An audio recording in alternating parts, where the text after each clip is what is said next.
Leo, hi! Welcome to Mystic Queen PH. At titingnan natin ang energies for you ngayong August 1 to 15, 2025. Ayan. So, it's Leo season. Happy birthday sa inyo. Happy solar return. I wish you all the best in life, happiness, success, and good health. So, let's see. What's the energy, Leo? First half ng August. What's the energy for Leo? Okay. Seven of Wands. You have the Devil. Naku, okay. The Hermit and the Chariot. Okay. Actually, Leo, maganda yung ginagawa nyo ngayon kasi pinaprotectionan nyo yung sarili nyo from temptations from anything that is bad para sa'yo. So, this can be kahit ano to, no? Pwedeng tao na alam mong hindi na nakakatulong para sa'yo, or this person ay hindi magandang impluensya sa'yo, or isang habit na hindi na nakakabuti para sa'yo. Let's say for example, pagsusugal, mga iba pang bisyo na alam mong hindi naman siya na makakatulong sa growth mo.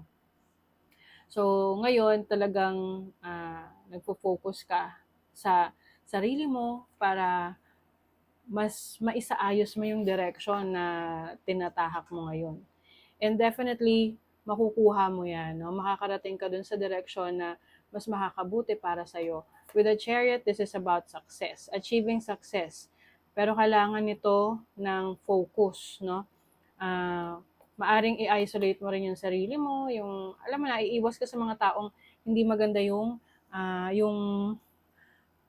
impluensya sa'yo, or meron siyang hindi magandang naidudulot sa'yo, yung pagsama-sama mo sa kaibigan na yan, o kaya pakikinig sa isang tao, or kaya isang habit na alam mong hindi siya helpful or magiging in alignment sa goals mo. 'Di ba? So now you know what to do. Nagkakaroon ka ng deep relationship sa sarili mo. Nagkakaroon ka ng self-reflection. Yung iba sa inyo, you are doing shadow work. Marami kang realization about the things that you do paulit-ulit. Can be a toxic situation, a toxic environment, or anything na alam mong uh, hindi na helpful sa'yo. So, you are really protecting your energies. Although, nandyan yung temptation Oo. Yung iba sa inyo, hindi kayo nilulubayan ng temptation, pero nagiging malakas kayo. Kumbaga, tinatapangan nyo na lang na wag nang magpadala sa temptation na yan. 'Di ba? Six of Swords, you're moving on. Umiiwas ka talaga. Oo. Ayaw mo na ng kaguluhan, ayaw mo na ng stress, ayaw mo na ng conflict. You are focused on a new direction right now. At wag mong hayaan na ito ay masabotahe ng iba, masira ng iba. Kaya protect your peace, protect your energies. Okay? So, tinan natin sa iyong money, career, finances. For Leo, what's the energy? August 1 to 15. The Three of Wands. Wow. Anticipating something. Para may hinihintay ka. This can be hinihintay na opportunity na alam mong parating na sa'yo, or meron kang taong makakausap, makakasama galing sa malayong lugar. This can be a long distance relationship sa inyo, no? Or this can be a person na importante sa'yo, sa career mo, sa trabaho mo, na magbibigay sa'yo ng opportunities. Yung iba naman, you are growing financially. Maaring mas lumalaki yung savings mo ngayon. O, diba? Speaking of savings, you have the 10 of Pentacles. Mas marami kang savings, mas maganda yung direction na tinatahak mo financially or sa career path mo.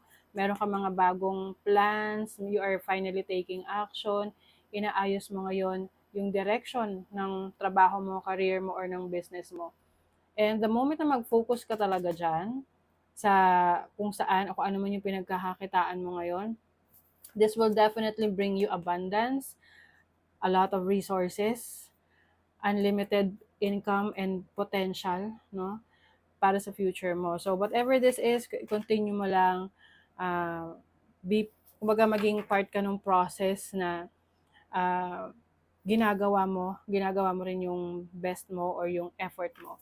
Kasi talagang magiging worth it to para sa'yo financially.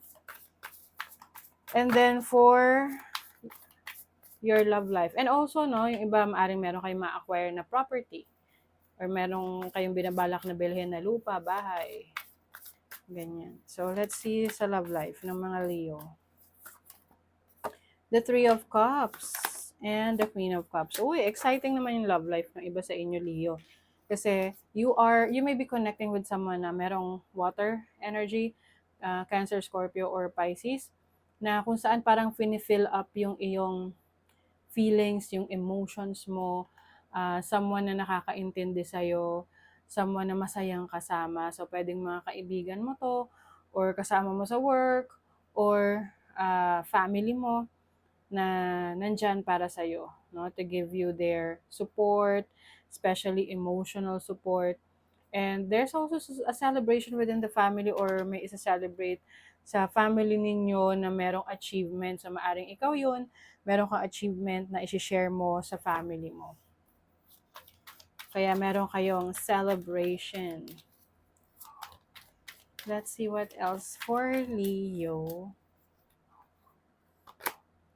Meditation. So, yung iba sa inyo, nakakahanap kayo ng peace of mind sa pagme-meditate. Through prayers or just being still and, finding that peace of mind, no?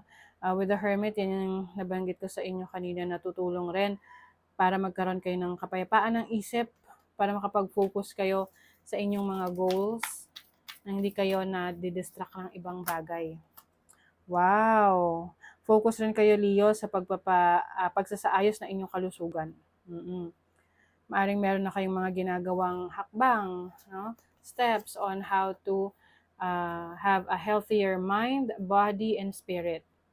So may mga spiritual work kayong ginagawa or activities that is aligning your spiritual energy, and also nagbe-benefit din doon yung physical body mo. Sa iba sa inyo, nagji-gym or nagkakaroon na kayo ng healthier lifestyle. Ayan. Kasi naiintindihan nyo na ano yung purpose nyo sa mundo, ano yung destiny mo. Pagdating kasi sa life purpose, hindi naman yan absolute na isang bagay lang yung life purpose mo, na yan yung dapat mong i-pursue. Seasonal kasi yung life's purpose. For every season, meron kang specific purpose na yun yung dapat mong i-pursue para magkaroon ka ng fulfillment, 'di ba? So, yun nga yung challenge natin sa buhay natin, sa ating journey, is to find that purpose. Okay? So, for some of you, you are finding that purpose. Let's see what else for Leo.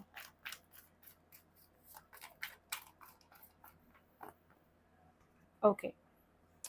You have Saturn in Scorpio in the 8th house, inheritance. O maaring meron kayong ma-acquire or matatanggap na mana, anything from your parents, bahay, lupa, sasakyan, properties, gamit, ari-arian. You have Mercury in Pisces in the 12th house. Yeah, I think marami kayo ngayong natututunan when it comes to your spirituality, when it comes to your true self, no? 12th house kasi is the hidden house.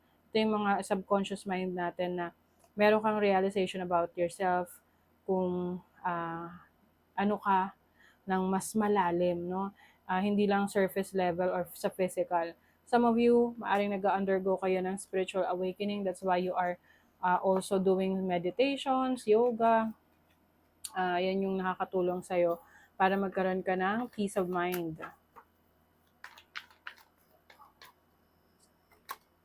You have Venus in Gemini in the 3rd house. Yung iba sa inyo, dahil nga kayo nagpo-focus sa pagkakaroon ng healthy mind, body, and spirit, at iniiwasan nyo na yung anything na mga unhealthy sa inyo, yung mga unhealthy habits nyo, tinitigil nyo na. Grabe, mas lalo kayong napapansin ng mga tao, mas nakikita nila nag-glow up ka, mas nakikita nila na you are doing so much better, mas marami kang na-attract na admirers. Ayan. And syempre, potential partners yan if ikaw ay open to relationships or connections, romantic connections. Forgiveness. Nothing is gained by holding on to past disappointments. So malaking tulong rin to for you para maka-move on ka, para mas maging magaan yung pakiramdam mo. This is about forgiving others and forgiving yourself as well. Yung mga taong nang disappoint sa'yo in the past. Back to what you love. Oo, meron kang babalikan na talagang mahal mo. This can be a person or ito yung dati mong isinantabi na libangan or passion project mo that you are going to go back to. You are re-evaluating your desires. Ano ba talaga yung gusto mo sa buhay? Ano ba talaga yung gusto mong i-pursue? So, yan ay magiging clear na sa'yo.